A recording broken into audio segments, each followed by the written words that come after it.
একই রকমের সবজি খেতে কি তোমাদেরও ভালো লাগছে? তাহলে চলো ঝট করে বানিয়ে নেওয়া যাক একটা দারুণ রেসিপি। কড়াই গরম করে কড়াই বেশ কিছুটা পরিমাণে তেল দিয়ে কেটে রাখা সমস্ত রকম সবজি কড়াইতে দিয়ে বেশ ভালো করে ভেজে নেওয়া যায়।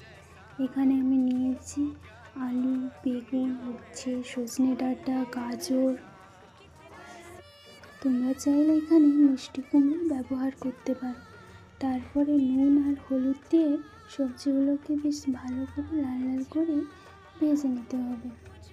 যেহেতু বেগুন দিয়েছি আমি এখানে, তাই এখানে বেশ কিছুটা পরিমাণে সবজিগুলোকে বেশ ঘন্টাখানেক ধরে নাড়িয়ে নিতে হবে। এখানে আমার সবজিগুলো বেশ ভালো করে ভাজা হয়ে গেছে, তাই কড়ার মধ্যে ছিটিয়ে গেছে। সবজিগুলো তুলে রেখে এই তেলেই ফোড়ন দিয়ে দিয়েছি শুকনো লঙ্কা আর একটু সর্ষে।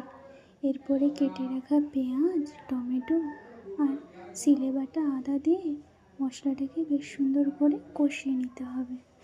পেঁয়াজটা যাতে নরম হয়ে যায় আর টমেটোটা যাতে গলে যায়।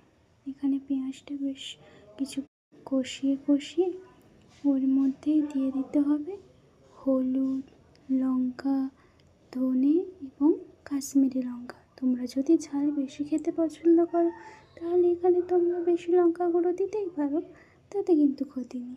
এটা তোমাদের ওপরে ডিপেন্ড করে।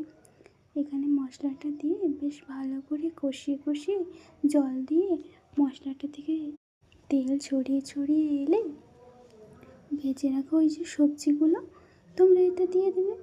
বেশ ভালো করে কষিয়ে রান্নাটা করতে হবে। যেহেতু আমার সব সবজিগুলো ভালো করে লড়াই আছে, তাই আমার এখানে বেশি জল দেওয়ার কোনো রকম দরকার নেই। যেহেতু আমার সমস্ত সবজি আগে থেকেই সেদ্ধ হয়ে আছে, তাই মশলার সঙ্গে সবজিগুলোকে দিয়ে বেশ ভালো করে খানিকক্ষণ নাড়িয়ে সবজি থেকে তেল বেরিয়ে এলে এরপরে এখানে জল তোমরা অ্যাড করতেই পারো। জল অ্যাড করে দিয়ে তারপরে এখানে দেখো আমার মশলাটা কত সুন্দর লাল লাল হয়ে গেছে। বেশ খানিকক্ষণ ধরে এটাকে ফুটিয়ে নামিয়ে নিতে হবে। পরে দুপুরে গরম ভাতের সাথে এই সবজি তরকারিটা তোমরাও পরিবেশন করে দেখো, তোমাদেরও খুব ভালোই লাগবে। অবশ্য কেমন হয়েছে একবার তোমরা বাড়িতে ট্রাই করো, আর আমার কেমন হয়েছে কমেন্টে অবশ্যই জানিয়ে যাবে। তো টাটা, আজকের মতন সবাই ভালো থেকো, সুস্থ থেকো।